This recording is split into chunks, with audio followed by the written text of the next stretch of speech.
Friends, welcome back to my channel Deepika অতনুর পরিবার। তো ফ্রেন্ডস, তোমরা সবাই কেমন আছো? আশা করি সবাই খুব ভালো আছো আর সুস্থ আছো। আমরাও কিন্তু খুব ভালো আছি। তো আজ হচ্ছে 22শে জানুয়ারি। আজকে তো কি তোমরা সেটা ভালো করেই জানো।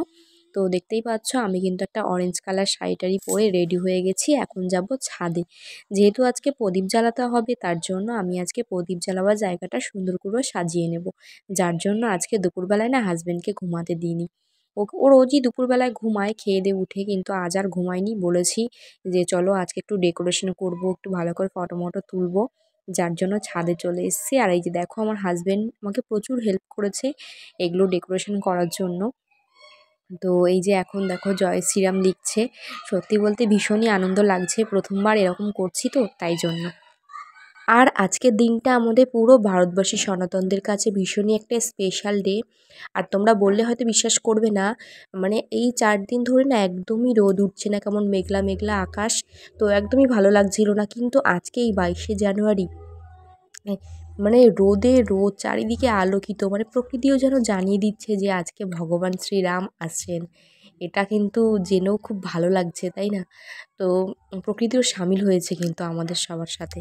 তো দেখতেই পাচ্ছ এখন সন্ধ্যা হয়ে গেছে, আর আমি কিন্তু পঞ্চপ্রদীপ জ্বালিয়েও নিয়েছি। আর এখন একটু ফটো ভিডিও করে নিচ্ছি। আর আমার ক্যামেরায় রয়েছে আমার মিস্টার হাজব্যান্ড।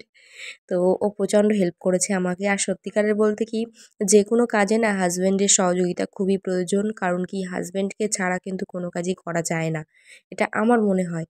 আর আমি তো ভীষণই খুশি যে আমার হাজব্যান্ড আমার প্রত্যেকটা কাজেও আমাকে সহযোগিতা করে, প্রত্যেকটা কাজে। যাই হোক, যেহেতু আমার রাত্রে রান্না থাকে, তাই জন্য একটু তাড়াহুড়ো করেই ফটো ভিডিও করে চলে এসেছি রান্নাঘরে। তো রাত্রে রান্না করতে হবে। তো রাত্রে রান্না করব আজকে ফুলকপি আলুর তরকারি আর রুটি করব। তো ফুলকপি আলু তরকারি করার জন্য আমি কিন্তু ফুলকপি আলুটা সেদ্ধ হতে বসিয়ে দিয়েছি, একটু ভাপিয়ে নেব ফুলকপিটা। আর ওদিকে পেঁয়াজ টমেটোগুলো কেটে নিয়েছি, আর এখন ফুলকপি আলুটা একটু ভেজে ভেজে নিচ্ছি। ও আর ওদিকে আটাটাও মেখে নিতে হবে। আর যেহেতু আমার রাত্রের রান্নাটা আমারই থাকে, আর একটা রান্নাই হয়, যে কোনো এক ভাগেই হয়, যে কোনো একটা তরকারি আর রুটি করি। আর যদি নতুন কিছু রান্না করা হয় তাহলে আমার শাশুড়ি মাই করে দেয়। আর দুপুরবেলায় আমার যা আর শাশুড়ি মিলেই করে। তার কারণ হচ্ছে দুপুরবেলাটা অনেক রকমের রান্না হয়, প্রায় 2-3 রকমের রান্না হয়, ভাত হয়, যার জন্য একটু অনেক রকম রান্না হয় বলে ওরা দুজনে মিলেমিশে করে। আর রাত্রে তো যে কোনো এক রকমেরই হয়, ওর জন্য কোনো অসুবিধা হয় না, আমিই করে নিই। আর এদিকে দেখতে পাচ্ছ আটাটা নিয়ে নিয়েছি, আটা একটু গরম জলও নিয়ে নিয়েছি।